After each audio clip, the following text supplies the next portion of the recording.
Hello friends, welcome back. Friends, पिछली video में हमने अर्थमेटिक को कवर किया था। आज की इस वीडियो में हम इन दो चीज़ों को कवर करेंगे। अगर आपने मेरी पिछली वीडियोस नहीं देखी तो उसको आप एक्सेस कर ले। मेरी जावास्क्रिप्ट ट्यूटोरियल की प्लेलिस्ट के अंदर जाके आप सारी वीडियोस को एक्सेस कर ले, जितनी भी मैंने पिछली वीडियोस के अंदर जो कुछ दिखाया है, बताया आपको। तो हम टॉपिक के हवाले से आगे बढ़ते हैं। मैं यहाँ पे एक वेरिएबल लेता हूँ और वेरिएबल मैंने यहाँ पे लिया। मैं आपको एक चीज़ दिखाना चाह रहा हूँ। देखें यहाँ पे, ये चीज़ जो मैं लिख रहा हूँ ये तो आपको मालूम ही होगी, क्योंकि ये जो मैं चीज़ लिख रहा हूँ ये दरअसल हेक्साडेसिमल जो है ये इंटीजर है। तो हेक्साडेसिमल इंटीजर जब हम लेते हैं, सपोज यहाँ पे मैं लिख रहा हूँ, सॉरी, यहाँ पे मुझे एक ए आगे लिख देता हूँ और इसके आगे मैं एन लिख देता हूँ। तो एन का मतलब ये है कि बिग इंटीजर मुझे यहाँ पे लेना है। इसके आगे मैं कुछ और भी लिख सकता हूँ, इस तरह के नंबर्स दे सकता हूँ। और मैं यहाँ पे एक और एफ ले लेता हूँ। ठीक है, ये एक बड़ा इंटीजर मैंने लिया, लेकिन मैंने इंटीजर जो लिया है ये हेक्साडेसिमल इंटीजर लिया है और मैंने एक बड़ा इंटीजर लिया है। इसको अगर मैं कंसोल करूँ तो मैं यहाँ पर रिजल्ट, एक्यूरेट रिजल्ट देख सकता हूँ। सिर्फ मैं ये आपको चीज़ बताना चाह रहा था। यानी हम बिग इंटीजर का यूज़ हेक्साडेसिमल में, ऑक्टल में और बाइनरी में भी कर सकते हैं। सिर्फ मैं आपको ये बताना चाह रहा था। अगर मैं यहाँ पे इसको कंसोल करूँ तो देखिए यहाँ पे जो हेक्साडेसिमल इंटीजर हमने लिया था उसका रिजल्ट यहाँ पर शो हो रहा है।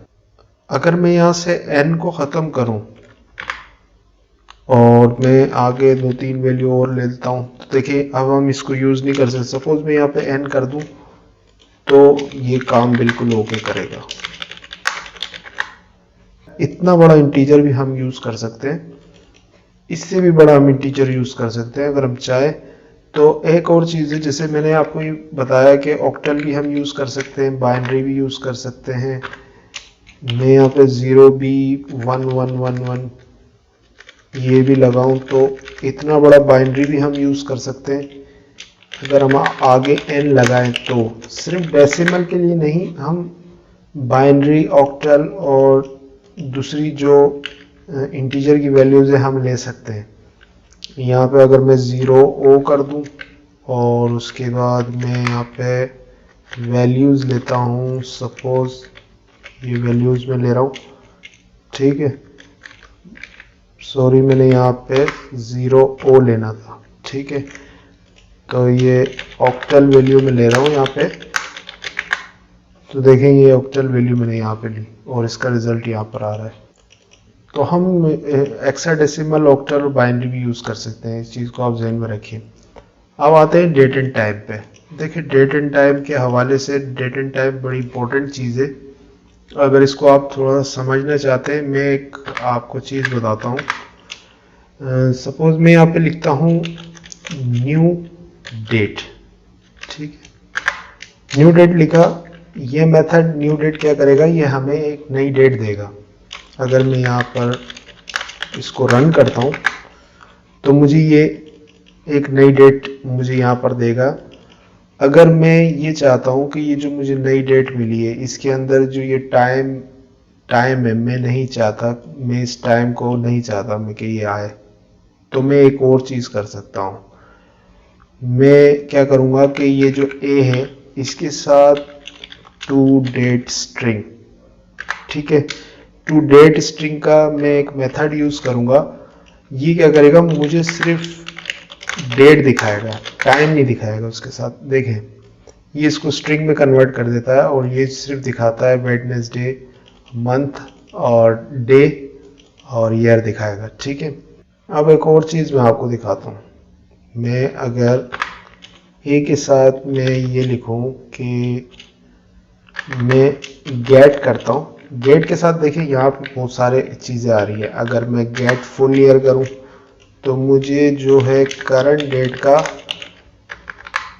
ईयर निकाल के दे देगा।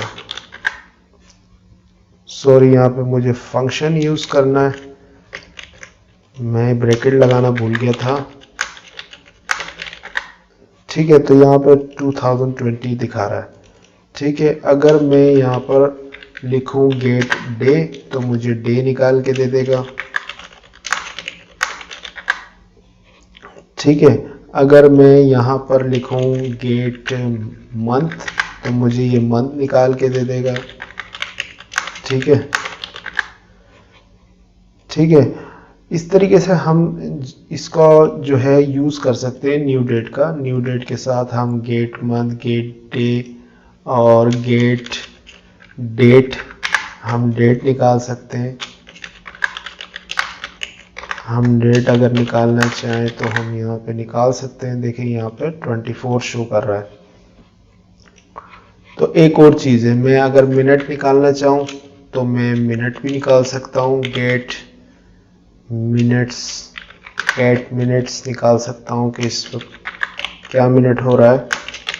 ठीक है, तो यहाँ पे मुझे 13 शो कर रहा है। एक और चीज़ है, अगर मैं सपोज ये चाहता हूँ, देखिए इसका हम यूज़ बहुत ज़्यादा करते हैं। हम जनरली कोडिंग के अंदर डेट का बड़ा यूज़ करते हैं। यह आपको जब मालूम होगा, जब आप अगर आपने कोई प्रोग्राम बनाया हो, तो कोई प्रोग्राम ऐसा प्रैक्टिकल प्रोग्राम बनाएंगे तो उसके अंदर हम बहुत कॉमनली यूज़ करते हैं डेट का। और डेट के थ्रू हम बहुत कुछ कर सकते हैं, काम हम मैनिपुलेशन कर सकते हैं। सपोज मैं यहाँ पे देखें ये डेट है 13, यहाँ पे मिनट्स दिखा रहा है, 13 मिनट यहाँ पे शो कर रहा है। मैं एक और काम करता हूँ, देखें यहाँ पे इफ़ की कंडीशन लगाता हूँ और a डॉट गेट मिनट्स कर देता हूँ, गेट मिनट्स। ठीक है, गेट मिनट्स में ये कहता हूँ कि भाई लेस देन इक्वल टू हो किसके, ये हो 14 के। तो मुझे एक क्या करें, टाइम तो देखिए चल रहा है ना, टाइम इस वक्त रनिंग में ये 13 है, थोड़ी देर बाद अगर मैं करूँगा तो ये 14 शो करेगा। मैं यहाँ पे अगर कंसोल करता हूँ, सपोज कंसोल डॉट लॉग, और मैं थोड़ा टाइम का वेट कर रहा हूँ। मैं अगर यहाँ पे कंसोल करूँ, इसको मैं क्या करता हूँ, इसको यहाँ से रिमूव कर देता हूँ। ठीक है, और मैं ये कहना चाह रहा हूँ कि भाई अगर टाइम जो है, जो मिनट है वो हो लेस देन इक्वल टू 14 हो तो क्या करे, कंसोल डॉट लॉग ए नहीं हो बल्कि कोई मैसेज दे, ट्रू का मैसेज दे दे। ठीक है, अगर टाइम जो है इससे कम हो तो क्या हो, तो मुझे कंसोल करे, sorry console dot log false का मैसेज दे दे। तो देखिए यहाँ पे अभी ये क्या करेगा, मुझे ट्रू का मैसेज देगा, फॉल्स का, सॉरी फॉल्स का, क्योंकि ये ग्रेटर हो गया है, टाइम 14 से अबव हो गया है। अगर मैं यहाँ पे सपोज कर दूं 10, तो जाहिर है कि अगर हम टाइम अभी देखें, सपोज मैं यहाँ पे देखता हूँ a console dot log a dot get minutes, मैं यहाँ पे मिनट्स भी ले लेता हूँ, गेट मिनट्स। ठीक है, ताकि हमें पता चले कि ये इस वक्त टाइम क्या हो रहा है। अगर मैं यहाँ पर देखूं तो देखिए 17 यहाँ पर शो कर रहा है और ये फॉल्स दे रहा है। फॉल्स क्यों दे रहा है, अगर ये लेस देन इक्वल टू क्या हो कि ये 10 के हो तो क्या करे, ट्रू करे, एल्स क्या करे, फॉल्स करे। इस वक्त अभी इफ की कंडीशन हमने पढ़ी नहीं है जावास्क्रिप्ट के अंदर, मैंने इस ट्यूटोरियल्स में अभी तक स्टार्ट नहीं की, लेकिन इसको हम आगे देखेंगे। लेकिन हाल फिलहाल के लिए आपने सिर्फ इतना सा समझना है कि इफ की कंडीशन ये है कि हम एक कंडीशन लगा रहे हैं कि अगर ये मिनट्स इतने तक हों या उसके बराबर हों, इससे कम हो या बराबर हो तो ये करे, ये शो करे, अगर ज़्यादा हो तो फॉल्स शो करे। अगर मैं यहाँ पे फॉल्स क्यों आ रहा है, क्योंकि ये 17 यहाँ पे दिखा रहा है। अगर मैं इसको क्या करूँ, मैं 19 करूँ, अभी 19 तक देखिए टाइम पहुँचा नहीं है। अगर मैं यहाँ पर 19 करूँ तो देखिए यहाँ पर ट्रू अप शो कर रहा है, क्योंकि क्या है, टाइम इस वक्त यहाँ पर 18 है मिनट्स, और हमने यहाँ पे जो यहाँ पे इफ़ की कंडीशन लगाई वो 19 पे लगाई है। अगर मैं थोड़ी देर बाद करूँगा तो ये यहाँ पे ये ट्रू नहीं दिखाएगा बल्कि ये फॉल्स दिखाएगा। थोड़ी देर के बाद अगर मैं 1 मिनट के बाद इसको दोबारा से करता हूँ तो ये फॉल्स दिखाएगा। तो इस तरीके से हम टाइम के थ्रू जो है बहुत सी चीज़ें कर सकते हैं। ये सिर्फ मैंने एग्जाम्पल के लिए आपको यहाँ पर दिया है। अगर हम इससे कुछ काम लेना चाहें डेट से, तो हम बहुत काम ले सकते हैं। हम कोई चीज़ रन कर सकते हैं कि इस पर्टिकुलर टाइम पे ये चीज़ रन हो जाए, तो हम प्रोग्रामिंग में ये कर सकते हैं। लेकिन एक इसके अंदर ख़राबी है, देखिए अगर हम न्यू डेट यूज़ करते हैं ऑफलाइन, अगर हम ऑनलाइन यूज़ नहीं कर रहे, तो देखिए ये आपके सिस्टम के लोकल डेट उठाएगा। अगर आप उसको चेंज करते हैं तो वो चीज़ क्या होगी कि डेट अगर आप मैनुअली चेंज करते हैं तो ये एक प्रॉब्लम क्रिएट हो जाएगी, वो फंक्शन जो है रन नहीं करेगा क्योंकि वो डेट उठा रहा है लोकल सिस्टम से। हम टाइम स्टैम्प का यूज़ करते हैं, बहुत से लोग बोलते हैं कि टाइम स्टैम्प का यूज़ किया करें। टाइम स्टैम्प मैं अभी आपको बता रहा हूँ थोड़ी देर में। लोग कहते हैं कि टाइम स्टैम्प का जो यूज़ करते हैं, अगर वो मैनुअली डेट चेंज हो सिस्टम की तो उसको कोई फ़र्क नहीं पड़ता, लेकिन ऐसा कुछ भी नहीं है। हाँ, अगर हम कोई एपीआई यूज़ करें, ऑनलाइन एपीआई, अगर सिस्टम नेट ऑन है तो वो एपीआई से वो डेट उठाएगा और वो डेट उसके मुताबिक हम किसी फंक्शन को रन करेंगे।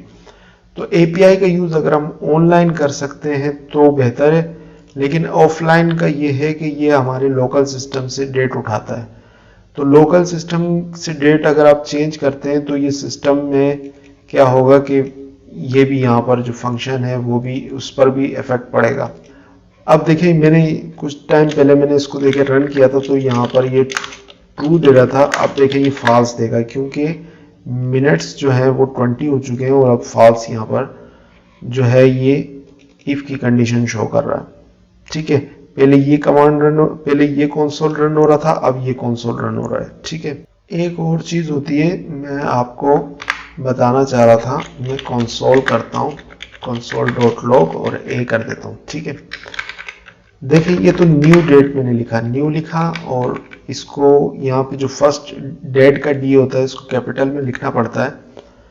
ये लिखने के बाद जैसे मैंने न्यू लिखा उसके बाद मैंने डेट लिखा तो ये हमें डेट देता है। लेकिन एक और चीज़ है, अगर हम डेट नाउ लिखें, डेट नाउ क्या होता है, ये टाइम स्टैम्प होता है, ये टाइम स्टैम्प कहलाता है। अगर हम यहाँ पे लिखे टाइम स्टैम्प, ठीक है, टाइम स्टैम्प मैं आपको अभी बताता हूँ कि टाइम स्टैम्प क्या चीज़ है। मैं इसको ज़रा कंसोल करता हूँ तो मैं आपको दिखाता हूँ। ये मिली सेकेंड्स शो करेगा, ये देखिए ये मिली सेकेंड्स में हमें टाइम दे रहा है, ये इस वक्त रन हो रहा है। मैं दोबारा से अगर रिफ्रेश करके रन करूँगा तो देखिए यहाँ पे 54, यहाँ पे 54 लास्ट में दिख रहा है, ये चेंज होगा।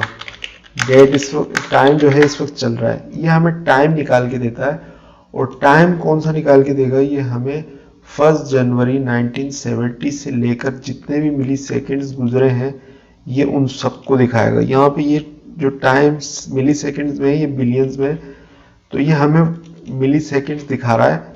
कौन से मिली सेकेंड्स, जो गुजरे हैं 1970 से, यानी जो डेट कैलेंडर जो होता है वो सारा जितना कैलेंडर जो टाइम का गुजरा है 1970 से लेकर अब तक, उसके मिली सेकेंड्स में ये टाइम हमें दिखाएगा। तो टाइम स्टैम्प भी बहुत इंपॉर्टेंट चीज़ है। अगर देखें मैं अब प्रोग्राम को अगर मैं रन करता हूँ तो देखें अब रिजल्ट डिफरेंट होगा क्योंकि डेट टाइम जो है वो आगे चला गया है। तो देखिए 54 यहाँ पे शो कर रहा था, अभी 95 लास्ट में शो कर रहा है, तो ये मिली सेकेंड्स आगे चल रहे हैं। मैं दोबारा से रन करूँगा तो मुझे दोबारा रिजल्ट अलग से मिलेगा। मैं अगर फिर रन करता हूँ तो मुझे अलग रिजल्ट मिलेगा। तो इस वक्त टाइम ये रन कर रहा है। तो आई होप आपको ये वीडियो अच्छी लगी होगी। थैंक्स फॉर वॉचिंग, फिर मिलते हैं।